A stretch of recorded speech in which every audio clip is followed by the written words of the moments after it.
From 1970s to the 1990s, Africa's black rhino population plummeted from approximately 65,000 in 1970 to just 2,410 by 1995. That's a 96% decline over just 25 years. In 1992, Zimbabwe's rhino numbers dropped to below 450 due to rampant poaching and habitat loss. To protect the remaining rhinos, Zimbabwe relocated approximately 300 individuals to intensively protected conservancies in the south, such as Today Zimbabwe holds the fourth largest rhino population in Africa, following South Africa, Namibia, and Kenya. Today we explore one such initiative and how it is shaping the face of a rural community in Matabeleland province. Welcome to Ngamo, a community nestled between the Hwange National Park and the communal lands of Matabeleland. A local company, Imvelo Safaris, constructed a safari lodge in this area called Hamilton Lodge. This area was once riddled by rampant rhino poaching by the locals, but today it is a beacon of hope and progress.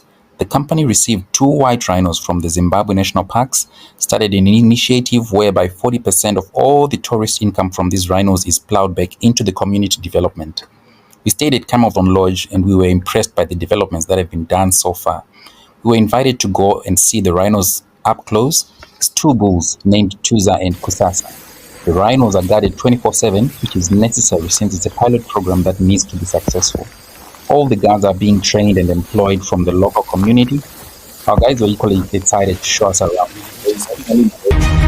How the rhinos are doing.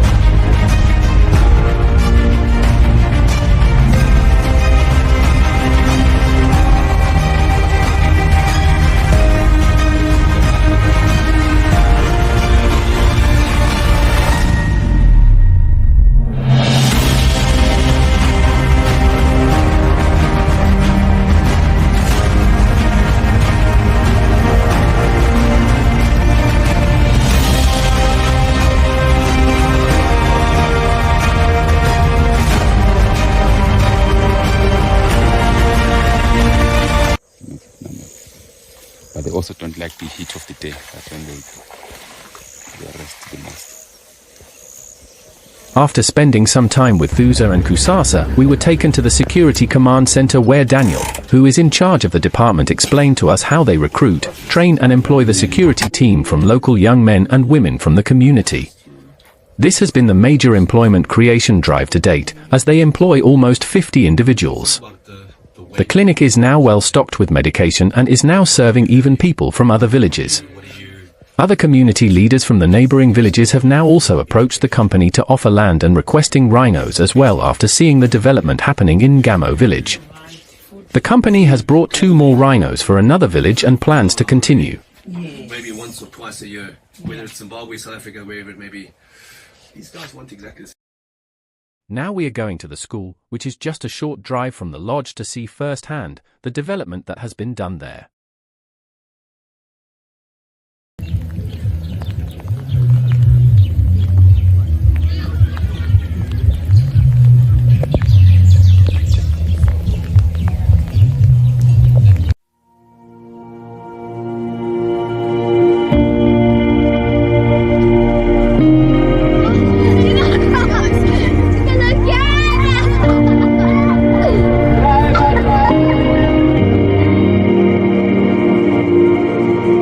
The essence of Imvelo's ethos is about community-based tourism. We talk about connecting people with nature, and we connect people with nature 2 different ways. Not just our friends who come from overseas to come and visit us, but it's also the communities that we are a part of and we're embedded with. When I came here in year 1998, this was one of the worst schools in the district. One of the biggest players in trying to change the complexion of the school is Imvelo Safari Lodges.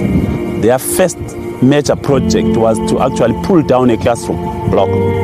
Totally pull it down, started from scratch.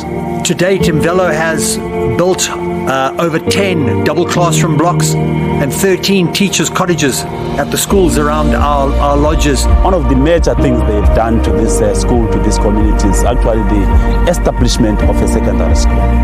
Because before that, our children would do grade 1 up to grade 7. That was the end of the road. A if you go to some of the schools that we've been a part of, before we went there, you would see rundown schools, people were under trees having lessons, and now if you go there, you'll see they have full classrooms. Inside the classrooms, they're kitted out with textbooks, all stationery, and a lot of smiling faces.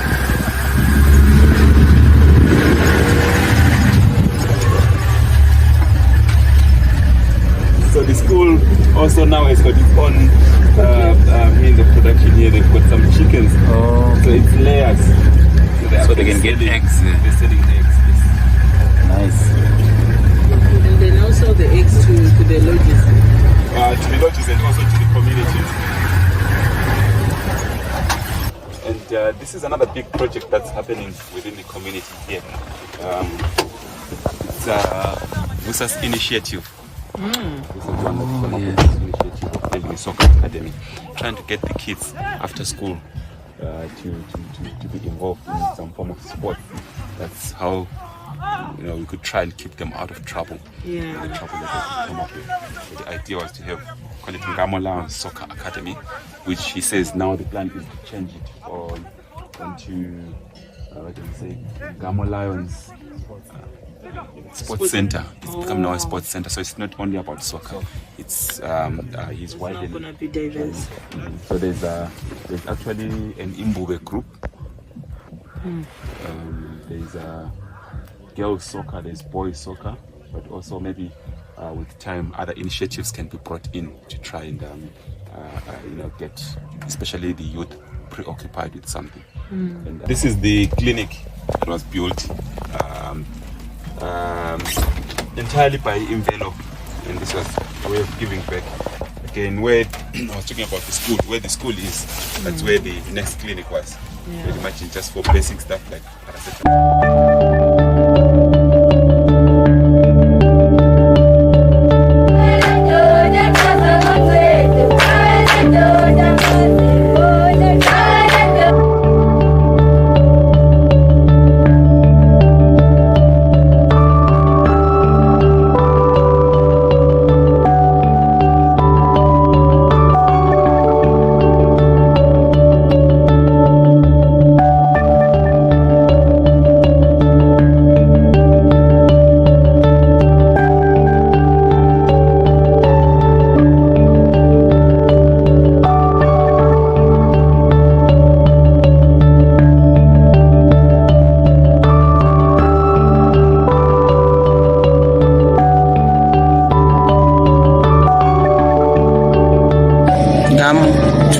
Clinic almost 20 kilometers.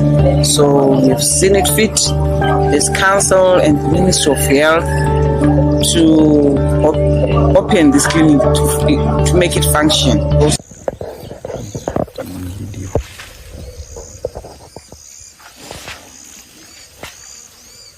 So we've got names for them.